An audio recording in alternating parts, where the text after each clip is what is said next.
What's going on, boys and girls? It's Tom. And it's Jamie. Welcome to the Chronicles of Podcast. The Chronicles of 2003, 2023.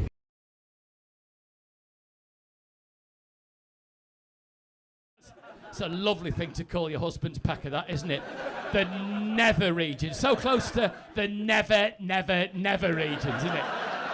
Just the never going near those regions anymore now. When I saw you in the lineup, I was like, oh my God, I'm emailing Rob. I was like, I've got to have him on the show. Yeah, well, absolute pleasure. You know, it's because we've started. Yeah. You know, it's the podcast soft start, isn't it? Yeah. rolling. Yeah, I know how it works. Lure you into a false sense of security. No, genuinely, I discovered you did a Comedy Central stand-up bit where you talked about your dog on Christmas. Yes, and that Ronnie. That absolutely destroyed me on so many levels to the point I was like, you need to watch this video. And that was my first introduction to you. Oh, thank you very much. That video keeps getting taken down. I've noticed, I couldn't find it. Well, I'll send you a copy of it. Yes, please. I can send you a hard copy of it. Every time. I said, because obviously you hear from the mighty Sheffield.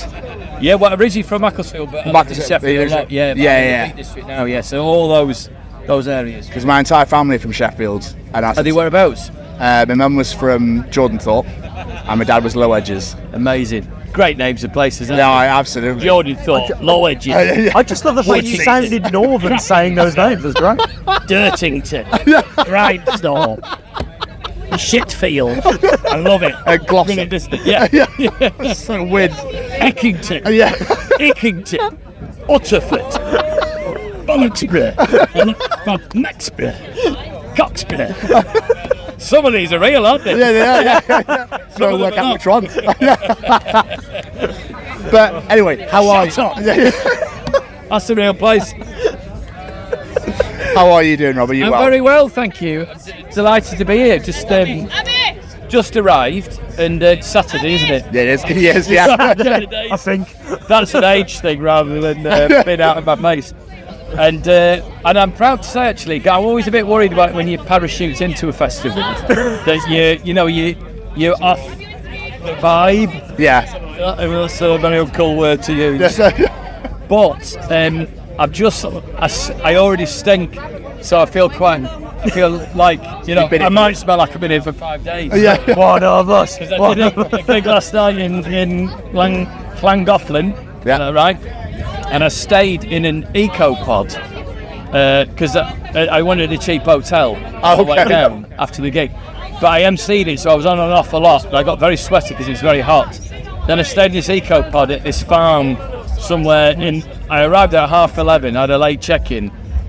And the sat-nav went, you're there.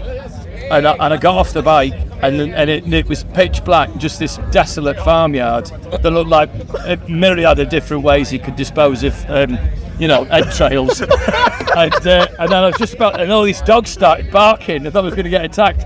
And I turned the bike back round and then just got on it. And then this bloke went, hey, come here. And I went, ah! And took my helmet off, I had earplugs in, so I was already shouting at him. And he went, are you the Russian man? He's going to be staying here. I went, no, I'm not Russian. And then I said, well, my name is Rouse. Maybe that's what. And basically, it was through booking.com or something. Okay. I didn't have a phone number or anything. And I thought I was being chased off a farmyard. I thought, farmers might not have a gun or anything. Anyway, it turns out he was actually there to show me to the eco-pod. But it was, it's 11:45, pitch black, and he was wearing a vest, so I felt out of my depth. And lovely man, Dave. He was a lovely man. Very strong hands and a man of few words, but very welcoming. And he took me. I had to follow him on his quad bike.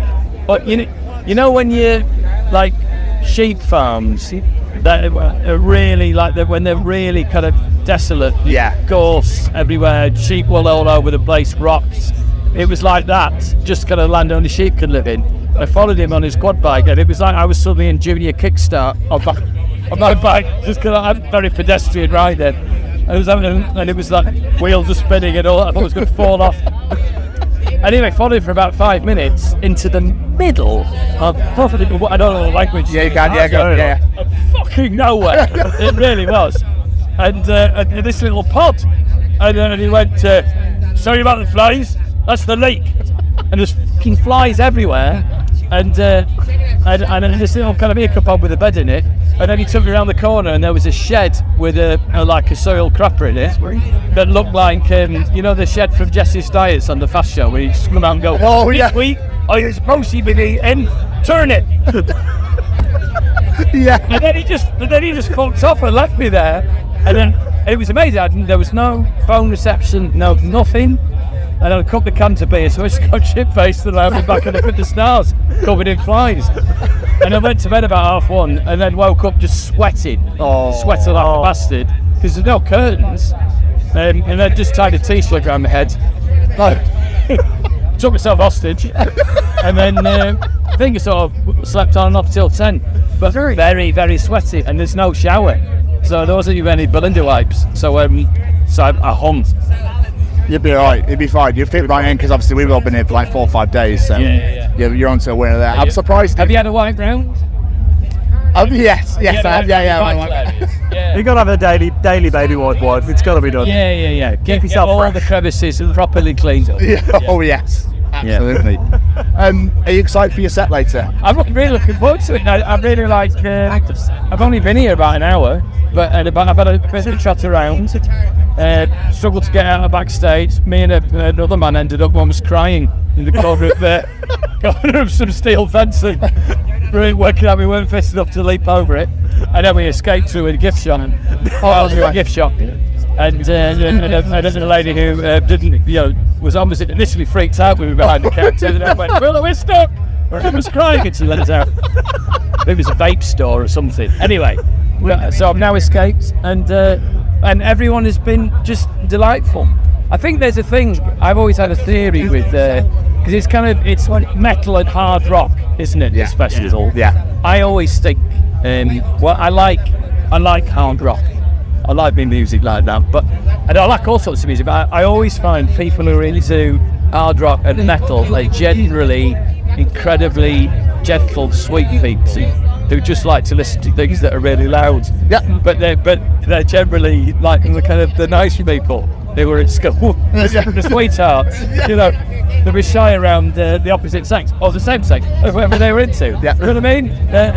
Potentially late bloomers. Yeah. All of these brackets I fit well into. So I feel very comfortable here. Good. It's really nice. That's absolutely incredible. I mean, I know you've only been here for an hour, like you say, but are you hoping to check anybody out before you go on? Yes, or? I'm definitely. So I'll be 50 next March, and I remember buying 100 Reasons album when I lived in the shared house in London. Yeah. We got a little smelly room in a house there, and I really liked that first album. So I'm going to go and see how they've aged. Yeah. But I hear they still sound amazing. So I'm really looking forward to seeing them. And I just realised, once I escaped out to the tuck shop, that D-Mob Happy replaced another band. And I asked a young man who was very helpful when they were on, they said I'd already missed them. So Nick Gus, I'd like to travel back in time and watch them. And then I'm just going to wander around. And I just watched the band in, what that red one is? Oh, that one? Is that the Cave or the Axiom? There's two, there's two, yeah. I don't know who's on now, but a young lady with pink hair fronted the band. They were brilliant, absolutely brilliant. We could check on the lineup who they were. Let's work it out. Let's just stop in and edit. Let's have a They look. were very good. Why not? Very poppy, very loud, but really. Is it so? Yeah. Makes me realise we're in safe hands. Because it's funny, isn't it? Because there aren't as many music shows on the telly as there used to be. That I grew up in the era of obviously Top of the Pops. Yeah. Like The Word, The White Room, CDU. I remember seeing the Foo Fighters on CD UK playing times like these for the first time. UK. And then there was so many avenues where live bands would be on TV. Now there isn't that. So I think there's a preconception that there aren't that many like bands, like organic band type thing. But there's fucking loads of it. Yeah. You've just got to know where to look at it. It was Black Honey. That was Black Honey. Yeah. They were great. Once I never heard them before. Superb. I should look them up and I've listened to their latest long player. A lot of people have been looking forward to seeing them sell. Yeah, they were brilliant. Yeah, and there was people singing along, and I thought, of course I don't, I'm not across everything, but everyone was singing along. It sounded great, really melodic, heavy, and she was really cool. Just bustling out shapes and attitude that Iggy Pop would have been proud of. Brilliant. Great. Have you done many of like your comedy shows at music festivals before? Yeah, I remember in fact doing a full tent at Reading Festival just as Biffy Clyro came on stage. Oh, fucking hell. And it was, I remember it was, I mean, essentially it was fucking impossible. Because it was all coming, like the sound was coming right through the back of the tent. Yeah. So it was one of those ones where you can't actually hear the words coming out of your own mouth, but you just have to trust that the audience can hear. And they were lovely, you know, the crowd were lovely. But I don't remember hearing anything that I said. It was louder what was coming through than the sound in my own skull reverberating. Probably just started like singing Biffy Clyro lyrics back at everybody. Yeah, exactly, yeah. But yeah, so there was a low, yeah, so you know, Latitude, Glastonbury, Reading, Leeds, all the V festivals over the years, and yeah, it's really, really good fun. I think sometimes the comedy tent feels like everyone's sort of sorted out, or they've come because Kurt's so hot. I just need something else. So we'll see. But I'm really looking forward to it. And Rich, who runs it, is great. And I think I've got a good feeling about it. Nice people, it'll be fun. I've got a song I'm going to sing as well. Oh, I'm so excited. Yeah, it's really heavy. So excited. It's a heavy song. Well, we love talking to people at these festivals because, like, part of the reason we're doing this weekend is to talk about the importance of festivals. Because, you know, everyone just acts like one big family. Yes. Like, we met you, 5-10 minutes ago? We've been having an absolute laugh. I don't think I've seen him laugh this hard in, like, all weekend. Aww. And it's amazing. And I've actually moved into your spare room. I've already moved my stuff. I know, that's what the business said. Crazy on the sofa now, Tom. No, that's fine. I understand. But, you know, it's me back. But you know what I mean? It's this great feeling that if someone would just walk up into the street and she'd be like, "Hey, you, let's have a beer." I'm like, "Fuck off! I don't know how you are." Yeah. But here, it's yes, come on, man, let's go. I'm buying. Yes. But as a comedian, as an artist, when you're on stage and you're talking to an audience, do you feel that like everyone's just there for that common ground? That's just that break, that getaway. Well, I think that's your goal. Whatever the gig is, really, is to get loose, and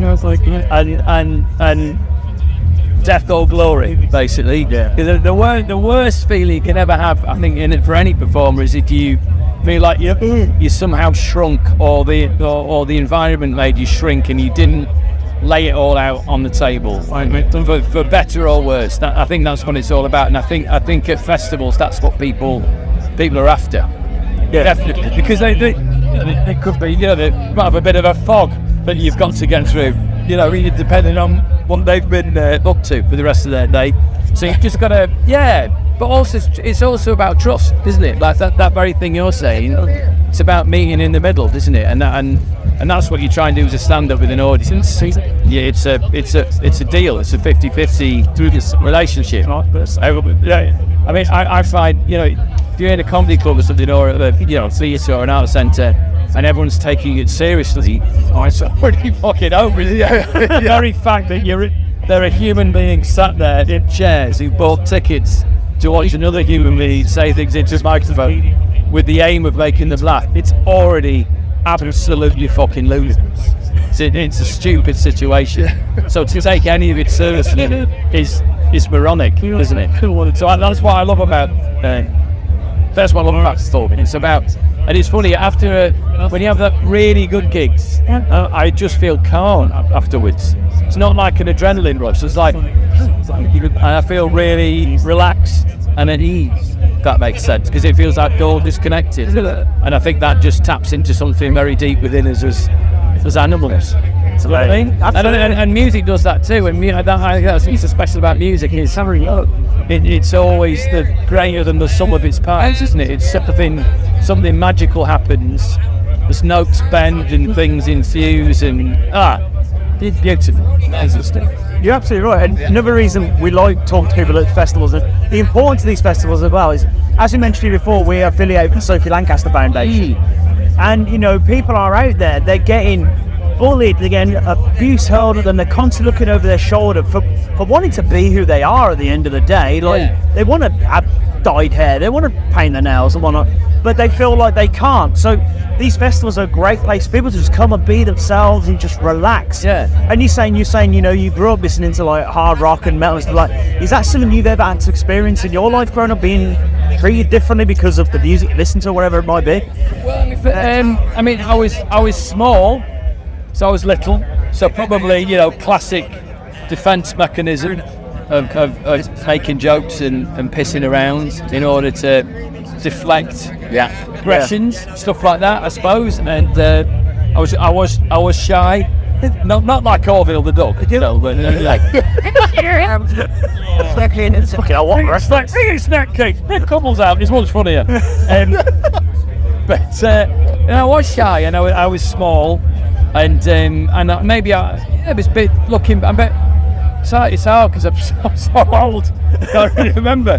But I remember when I was little, I couldn't pronounce the R's, and I think that's the thing is, every single human being you meet has got stuff they will be dealing with, and they're insecure about. And I was thinking about this very subject, and I was just thinking about the podcast and researching the charity a little bit as well, and just thinking at its core, I think, and I was trying to look at what I thought about it, and I think ultimately what we have, the differences between us are what makes humanity fascinating, aren't they? And the differences are why you go, I'm going to go over there for a minute, or why I'll look at that leaf, or that plant, or I'll try and eat that, or I'll talk to them, or I'll look at that hill. Because do you know what I mean? Yes, and every single thing about being alive is about moving from one state to another, and without everyone being individual differences, life would be unbelievably dull. So it makes it. That's the ultimate tragedy of what the charity is trying to, not the charity, but the charity of the incident that the charity is built of, to try and counteract, is human beings being themselves, and it's horrific that could happen to anyone, whoever they are, wherever they're from, and however they present themselves or they look. It's insanity. It's insanity. It's insanity, isn't it? The solution is just love and respect and warmth, isn't it? And interest, and I'm very lucky that I've got two little kids now, 11-year-old and a 15-year-old. And the thing that we've always tried to cultivate in them is to be inquisitive about everything. Ask questions, to be inquisitive, be nice. But that's all you want in humanity, and that's what people are here for, isn't it? That's why people come to, when you put things on, that's why people care to. And you know, there are so many amazing, beautiful, wonderful people doing really wonderful things every single day, 24/7. We don't hear about as well, you know, so it's always worth remembering that as well, isn't it? There are loads of Is that all that classic quote? Which you can't remember. Tell me why the bad things happen, but look at all the people helping. And that's what it is, isn't it? It's a simple choice, isn't it?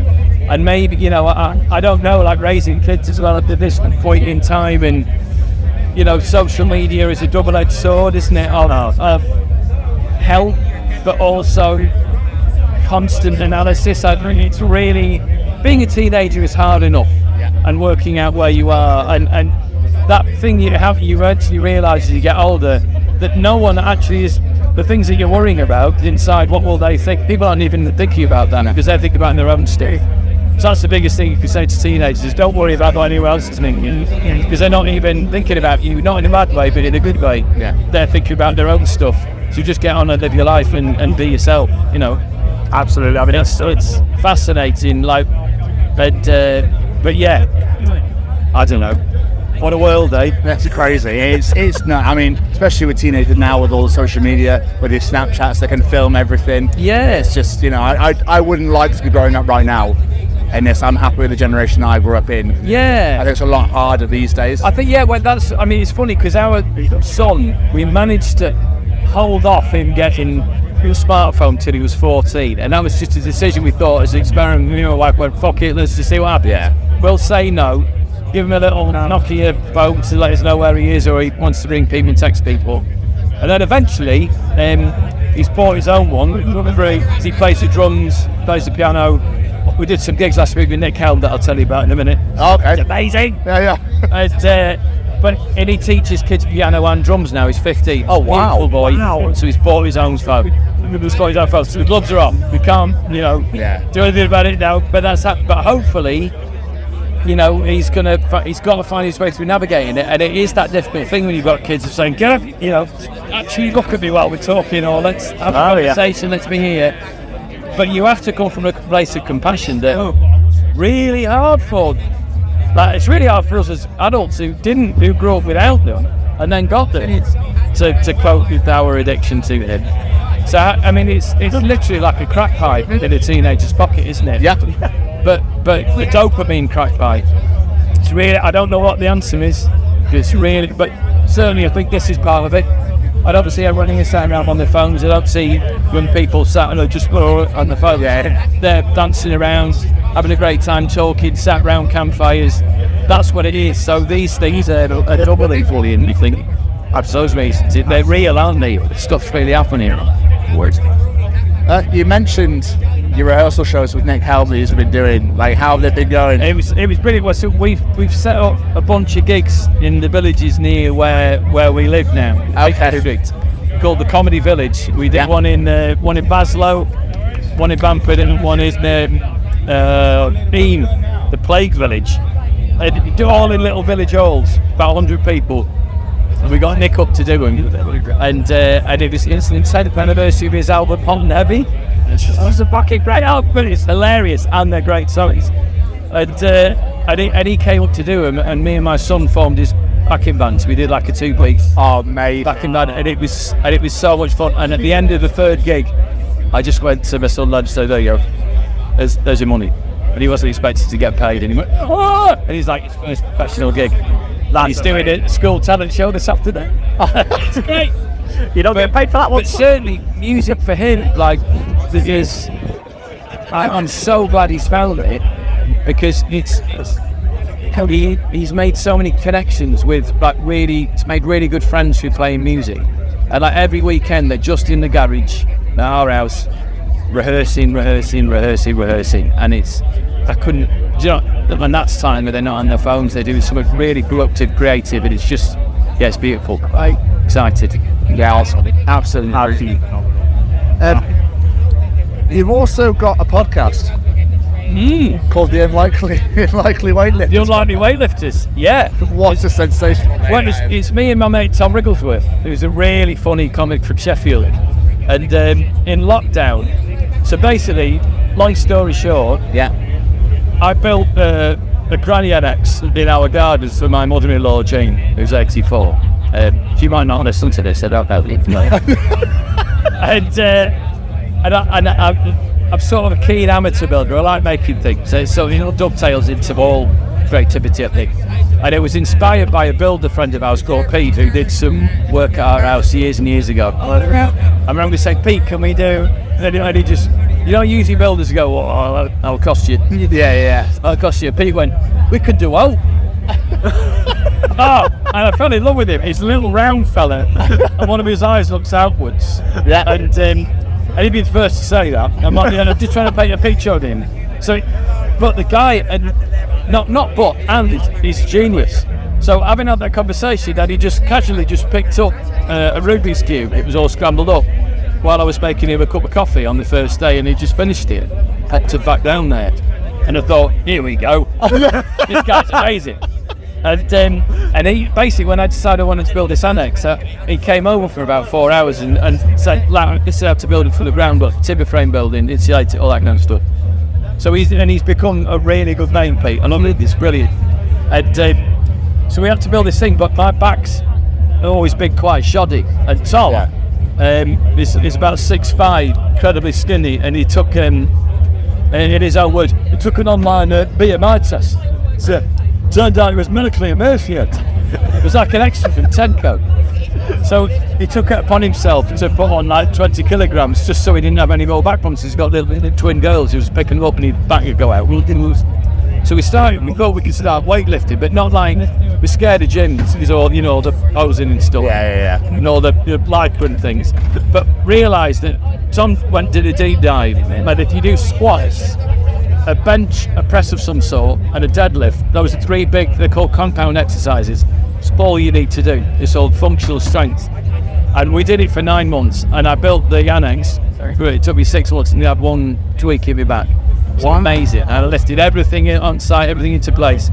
But we started doing it in lockdown when weights got really expensive. So we had to cast our own weights out of concrete using Haribo tins and builders buckets, greasing them like cake tins, and then just pouring bags of postcrete in, and then putting them on weighing scales, and then writing down how heavy they were. So we started out with homemade weights, and then a guy who listened to the podcast, this guy Lee Jones Jr., he runs some gigs in the Midlands. It's a really nice fella. He's a cruiserweight boxer. He was world champion, and he went, oh my God, I've been listening to the podcast, I love it, and but I can't listen to you fucking lifting those concrete weights with all the dust falling out of them, wrapped in parcel tape. It's fucking ridiculous. And he just gave me an Olympic bar and some weights that I've said, look, if you ever want them back, these are on loan as far as I'm concerned. But we built our own homemade lifting racks and stuff. That's incredible. But and Tom built his on a 1-in-1 hill in Sheffield overlooking Dore and Totley. It looks like Sheffield's only legal crucifixion. So we meet up once a week and we do our exercises together. But most of all, we just talk absolute shit. And that's the podcast. The conversations we have in the rest periods. Oh man! So we just, a lot of them were out of breath, or we could hear them ringing in our ears. And then it was weird. And then the last 4 or 5 episodes, we started talking about if anyone wants to get on board with the 90 Weight Lifters podcast. And if you jump in now, maybe pull back 4 or 5 episodes to make it make sense. But we're currently doing a project called Pant Cage UK. Whereby we are building up a diagnostic picture of all of the pant cages across branches of TK Maxx in the UK. So I don't know where you buy your pants, but I'm at a stage now where I buy mine pant cages at TK Maxx. You're doing your Ralph Lauren's, your JCB, also made Diggers, all sorts of different pants, your Reeboks, whatever you want, all packed in trunks. Hopefully, but we realised mutually we both bought our pants from these pant cages. So we started talking about it, then people started getting in touch and said they also bought theirs from pant cages. So we started doing reviews where we covertly go in and review the pant cage of different branches. That's fucking sensational. And what we're looking for is, obviously we're looking for the general vibe. It's important of the pant cage. Where it's located in the store, what's in proximity to, homes and gardens, giant ornamental boxes of bath salts, those kind of things. The TK Maxx it's like an indoor market. We used to go to the market, the Tuesday man, for pants and jeans, and now you go to TK Maxx, don't you? And buy all the jeans that got left behind, but they're still perfectly good for knockdown prices, and your pants from cages. So we're looking for general vibe of the pant cages. We're looking for percentage of boxes opened. Okay. Some of them look like they've been savaged. I did a report down from the Ballon branch with Rachel Parris, the comedian off the Mash Report. Yeah. She came in with me and she did a part of the boat with me. Oh my God, it looked like a Tasmanian devil had been through it. We found everything in that pant cage. We found a sports bra in the pant cage. I know, I'd say about 75% of the boxes torn open. Devastation. We found litter. There's a light coming on your camera there. Does that mean, is that a problem? Do we run out of battery? Oh no, it's fine. It's okay. She said it's too far. Yeah, no, it's too far away. It's fine. Yeah, we found all sorts. Detritus, socks in a pancake.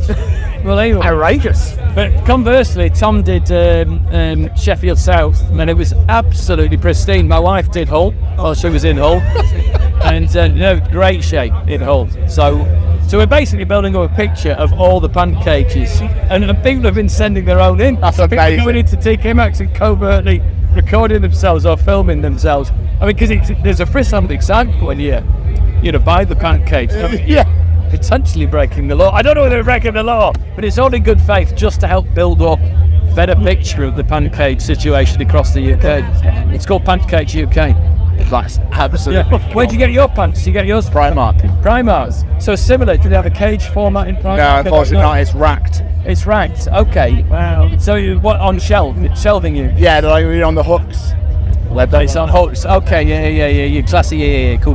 You're classic. Yeah. Yes. Fronted on stock. Yes. And what percentage of them would you say have been opened? Probably not a whole lot, to be honest. Ballpark, what do you reckon, Tom? Oh, probably about 15%. Okay, yeah, it's quite high. Quite high. Some of it Reeboks. There's a lot of Primark Zone or Calvin Klein. Yeah. Well, that's the thing that's struggling with TK Maxx. There's so many different brands of pants out there. I'm currently wearing a bamboo pant source at TK Maxx, which wicks moisture away from the skin. Oh, okay. Cotton does. I found a Calvin Klein, which is heavy cotton, isn't it? It can lead to a bit of chafing. Yeah, which is not possible. Yeah, and a bit of hoop damage. That's careful. Whereas a wicking fabric, it's as we speak, it's drawing moisture away from my various cleavages. It's tremendous. Tremendous. Oh, Rob, this is absolutely Is that sensational. what kind of thing you're after? Yeah. I mean, I never know with these things. that's pretty nailed now, Jeff. That was absolutely incredible. Seriously, phenomenal. Thank you so much. Absolute pleasure. Really nice to meet you. Yeah, you too. And Thank you so much, Rob. Do you have any recommendations for me before 100 Reasons are on? I'm going to go see them. 100 reasons why I was going to them coming to you. So. Right. All right, then. Well, there we go. That's the festival song. You're our headliner tonight, Rob. Job done. Amazing. Jamie's going to see Delilah Bomb. Amazing. Delilah Bomb. Delilah Bomb, but she's on at the same time as 100 Reasons. Right, okay. Where's she playing? She's playing on the Forest stage. The Forest stage. All of that will have happened by the time this podcast. Pretty much, yeah, but really. But very nice to talk to you. And you, my friend. Thank you so much.